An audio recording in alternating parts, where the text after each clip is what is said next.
NGO Monitor always submits an annual report on the element of anti-Semitism in the NGO activities as part of the Durban process, demonization of Israel.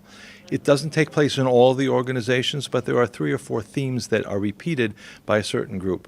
Some Palestinian and some European groups use themes of, like, blood libel, for instance, a group called Miftach, which is quite well regarded in the democracy and peace NGO world, a Palestinian group, on its Arabic website had a piece addressed to President Obama when he visited Israel saying, you know, Mr. President, that the Jews use the blood of Christians when they bake their matzot on Passover. And this is really classic Christian anti-Semitism that was put on the blog of this organization, which receives money from a number of European countries, the European Union, and until recently, the United States. So when you're conveying this message, when this message reaches organizations and even the European countries and the EU, what are the responses? What are the explanations that people are telling you, yes, we're going to continue giving these organizations money? Well, I want to distinguish between the different responses. The European Union has not responded at all, other than to say that we fund projects and not organizations, which is a distinction, we say, without a difference.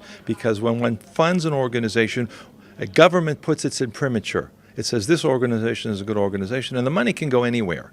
So the Europeans are basically stonewalling. They're not really taking this seriously. The Americans, on the other hand, had cut off the funding for this organization.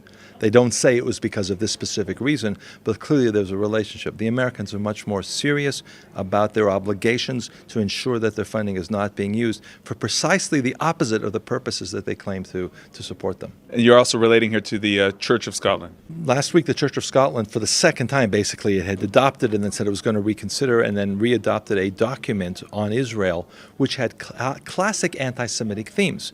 It said that the Jews had been rejected, that the Jews were not the genuine descendants of Abraham because they don't live by the ethical principles that the Church of Scotland thinks that we should live by, and that's because of the treatment of the Palestinians.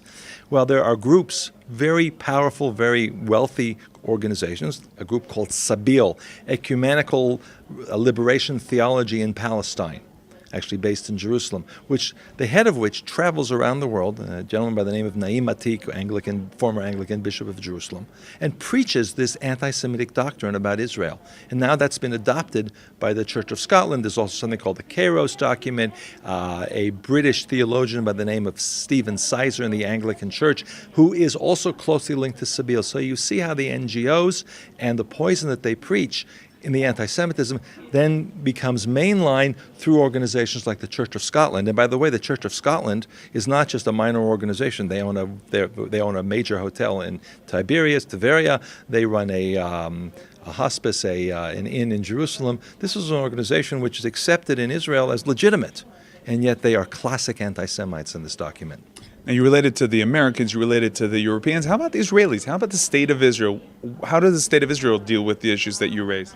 This forum, Global Forum on Anti-Semitism, is a symbol of the fact that the State of Israel does understand that these issues need to be fought against.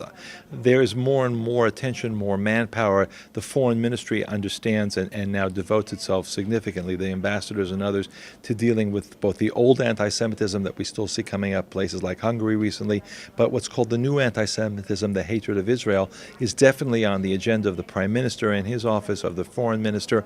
We always think that we will always claim that the government should be doing more, giving it higher priority, but I think in all fairness that it is definitely increasing the awareness that this is a political war that is just as deadly or more deadly in the sense than the military war that's fought against Israel.